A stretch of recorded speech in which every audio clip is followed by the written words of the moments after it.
তাহলে first thing হলো theory of ontology, যেটা হলো থিওরি অফ নেচার, যেটা অন্টোলজি।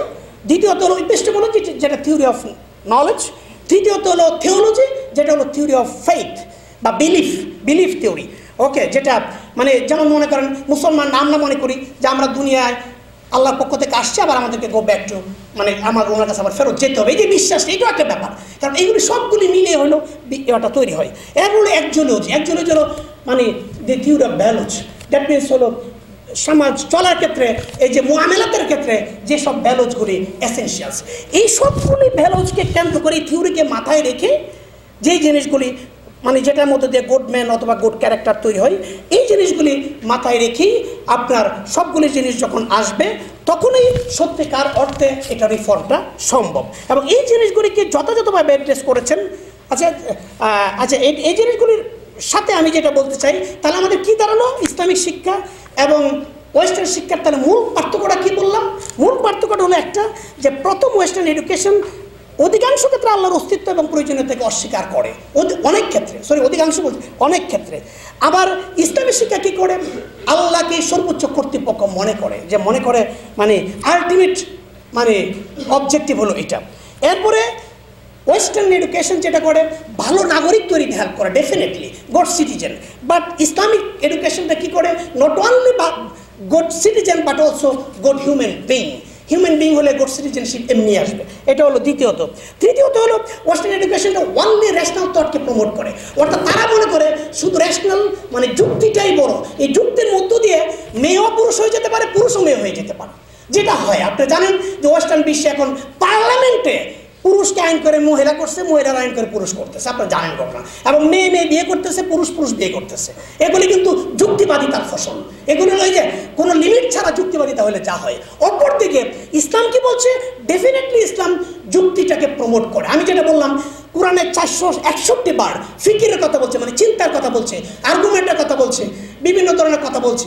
এই কথাগুলি বলা মানে হলো যুক্তিটাকে বা চিন্তাটাকে অবশ্যই প্রমোট করা, কিন্তু এর মানে একটা লিমিট থাকতে হবে। যেমন ধরেন আপনি ফুটবল খেলতেছেন, মাঠ আছে স্টেডিয়ামে কি একটা বাউন্ডারি আছে কিনা খেলোয়াড়দের জন্য? না, যে কোনো জায়গায় মারলে হলো বল, একটা বাউন্ডারি থাকতে হয় না, তাহলে তো এটা খেলাই হবে না।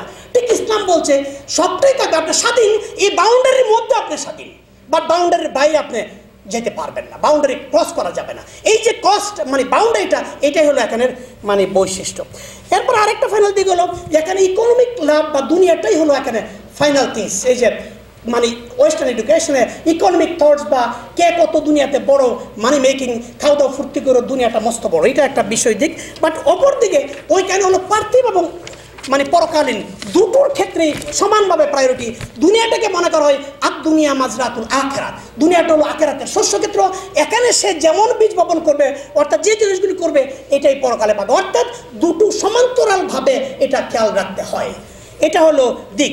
এরপর আমি যেটা বলবো, আধুনিক শিক্ষার ক্রমবিকাশে মুসলমানদের অবদান, এটা আপনারা সবাই জানেন। বিশেষ করে আপনি জানেন ওই যে 2001 ইনভেনশন, আপনারা বইটা গুগলে সার্চ করলে পাবেন। এখানে কিন্তু লস্ট হিস্ট্রি, এগুলো আরও বহুত জিনিস আছে যেগুলো আপনারা দেখবেন মুসলমানরা এখানে কন্ট্রিবিউট কতটুকু করেছে।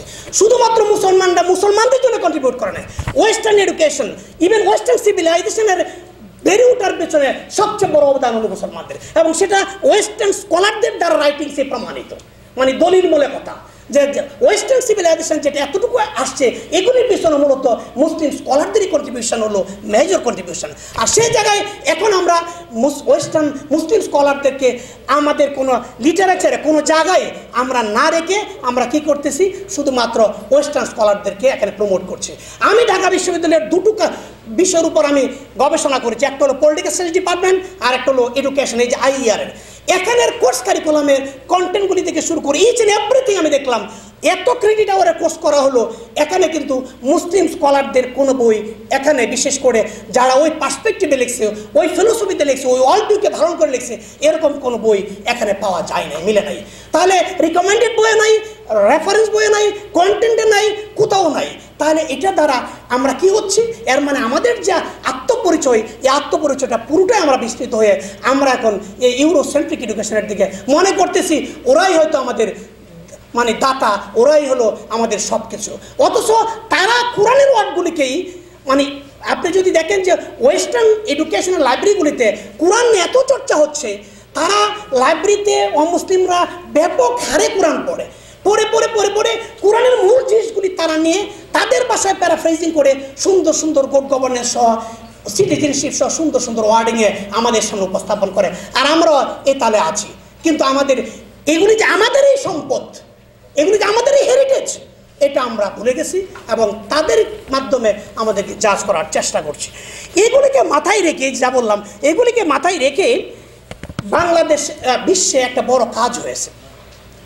আপনার এই যে আপনি ধরেন মিডল এজ, যেটা যে অর্থে বলছিলাম মুসলমানদের যে কন্ট্রিবিউশন, এটার জন্য মিডল এজকে কী বলা হয়?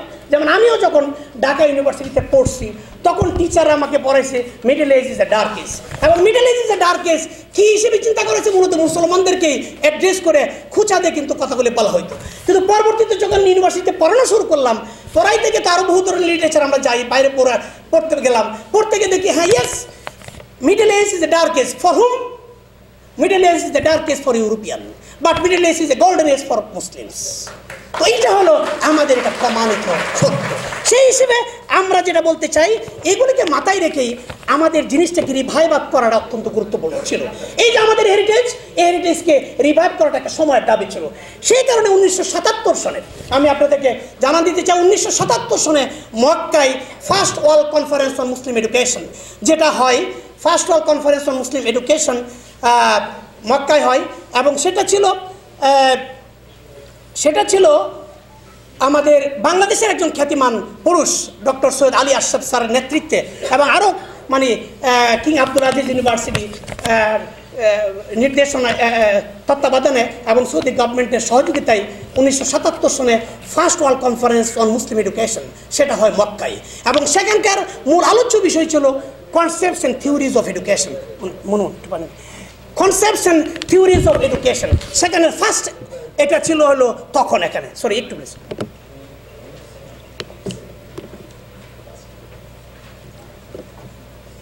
তো first world conference on Muslim education সেটা ছিল 77, ওকে, যেটা মেন ছিল কনসেপ্টস অ্যান্ড থিওরিজ, অর্থাৎ নলেজ আর থিওরি কনসেপ্টস এগুলি ডিটেল আলোচনা করছে ওনারা। এবং দ্বিতীয় কনসেপ্টটা ছিল, দ্বিতীয় সেমিনার হলো পাকিস্তানে, সেটা হলো 1981-এ, সেটা ছিল কারিকুলামের উপর, only for curriculum. Third conference হচ্ছে আমাদের বাংলাদেশে, ইন্টারেস্টিং বিষয়, এবং সবগুলি কিন্তু রাষ্ট্রীয় উদ্যোগে, আমি যা বলতেছি কোনো ইন্ডিভিজুয়াল গ্রুপের উদ্যোগে না, সবগুলি কিন্তু রাষ্ট্রীয় উদ্যোগে। সৌদি আরবটা রাষ্ট্রীয় উদ্যোগে, দ্বিতীয় পাকিস্তানটা পাকিস্তান সরকারের উদ্যোগে, বাংলাদেশেরটা তৎকালীন বাংলাদেশ সরকারের উদ্যোগে 1983-তে এরশাদ সাহেবের সময়। এখানে হয়েছে কি এটা টেক্সট বুকের উপর, এবং চতুর্থটা হয় উগান্ডাতে, এবং সেটা হয় কিসের উপর? টিচিং মেথোডলজির উপর।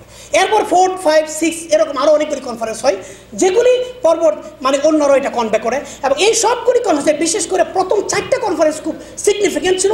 এবং এই 4টা কনফারেন্স কারণ হলো এডুকেশনের মেজর 4টে এরিয়া তারা কভার করছে। কোন 4টে এরিয়া? আমরা যে এডুকেশন রিফর্ম বলবো, এডুকেশনের মূলত 4টা মেজর এরিয়া তারা কভার করছে। প্রথম হলো থিওরিজ অ্যান্ড কনসেপ্টস, দ্বিতীয়ত হলো কারিকুলাম, তৃতীয়ত হলো টেক্সট বুকস, চতুর্থ হলো টিচিং মেথোডলজি। এই 4টে এরিয়ায় কিন্তু এডুকেশনের মূল জিনিস। আপনাকে বুঝতে হবে যে এই 4টা ইস্যু কিন্তু তারা অ্যাড্রেস করছে, এবং অ্যাড্রেস করে পরবর্তীতে একটা রেজুলেশনে তার ঐক্যমত হয়েছে, যেটাকে বলে মক্কা ডিক্লিয়ারেশন নামে পরিচিত। সেই মক্কা ডিক্লিয়ারেশনে সারা ওয়ার্ল্ডের সকল state head signatory, Bangladesh is one of the signatory country of this resolution and of this declaration. কি বুঝতে পারছেন কথাটা কি? তাহলে কি দাঁড়ালো? সেই রেজুলেশনে কি বলছে? সেই রেজুলেশনের কমেন্টটা এমন ছিল যে দেখেন কথাটা ঘোষণাপত্রে কি বলা আছে। ঘোষণাপত্রে বলা আছে যে মানুষের আত্মা, বুদ্ধি, যুক্তিযুক্ত অনুভূতি এবং শারীরিক অনুভূতির প্রশিক্ষণের মাধ্যমে শিক্ষার মূল লক্ষ্য হলো মানুষের ব্যক্তিত্বের সুষম বিকাশ। একজন মুসলমানকে প্রশিক্ষণ দেওয়া উচিত যে মহান আল্লাহর প্রতি বিশ্বাস তার সমগ্র ব্যক্তিত্বের মধ্যে অন্তর্ভুক্ত হয় এবং তার মধ্যে ইসলামের একটি সংবেদনশীল অনুভূতি তৈরি হয়। এছাড়া জ্ঞান যাতে তাকে কুরআন ও সুন্নাহর যথাযথ অনুসরণ করতে সক্ষম করে, তাকে যেন ইসলামী মূল্যবোধের সমন্বয়ে স্বেচ্ছায় ও আনন্দিতভাবে আল্লাহর প্রদত্ত মর্যাদাপূর্ণ খলিফাতুল্লাহ হিসেবে পরিচালিত করতে পারে, সেই জ্ঞান যেন আল্লাহর নৈকট্যবর্তী হতে সক্ষম করে তোলে, এটা এমনভাবে জ্ঞানকে তৈরি করতে হবে। আরেকটা ঘোষণাপত্র আরেক জায়গায় বলছে Islam is a complete way of life, it is possible to evolve social, political, economic and psychological thought from the Islamic point of view. Hence, an integrated system of education is required, and it is possibility provided Muslim government become fully aware of the danger of this duality. অর্থাৎ এডুকেশনের যে দুয়ালিটিটা বিদ্যমান, দ্বৈত নীতি বা দ্বৈততা এডুকেশনে, এই দ্বৈততাটা পরিহার করে এখানে এক কেন্দ্রিক করার কথা কিন্তু এখানে বলা হয়েছে, সেটা ছিল ডিক্লিয়ারেশন। আচ্ছা, আমি এরপরে আরও একটু আগাইতেছি এবং যেটা বললাম যে তাহলে এই ডিক্লিয়ারেশনের সিগনেটরি কান্ট্রি কিন্তু বাংলাদেশ, যেখানে টেক্সট বুক কীভাবে হবে, কারিকুলাম কীভাবে হবে, টিচিং মেথোলজি কীভাবে হবে, কনসেপ্টস অ্যান্ড থিওরিজগুলি কী হবে, সবগুলি ডিটেল বর্ণনা করে সারা ওয়ার্ল্ডের মুসলিম স্কলার্স এবং রোলার যারা ছিলেন তখনকার সময় যারা শাসক ছিলেন তারা একীভূত হয়ে ওলামা এবং মানে উমেরা সব একত্রিত হয়ে ডিক্লিয়ারেশনের সিগনেটরি করছে ওই সময়কার। এর মানে উম্মার মধ্যে কিন্তু একটা ঐক্যমত্য প্রতিষ্ঠিত হয়ে গেছে। এইটাই যদি আমরা বুঝতে পারতাম, জানতে পারতাম, তাহলে কিন্তু আমাদের আর এটা নিয়ে কোনো চিন্তা করার দরকার ছিল না। কিন্তু আমাদের দুর্ভাগ্য, বাংলাদেশের এডুকেশনিস্টরা বা অনেকে হয়তো বা এগুলির চেহারাটাও দেখে নেই, মানে ওই যে এক ডিক্লিয়ারেশন পড়া তো দূরের কথা, হয়তো নামও জানে না। তো তাইলে তারা আমরা মুসলিম কিন্তু এটার ভিতরে ঢুকে নেই, তাহলে আমরা কি কাজটা করব, কি কন্ট্রিবিউশনটা করব, এটা কিন্তু আমাদের প্রশ্ন।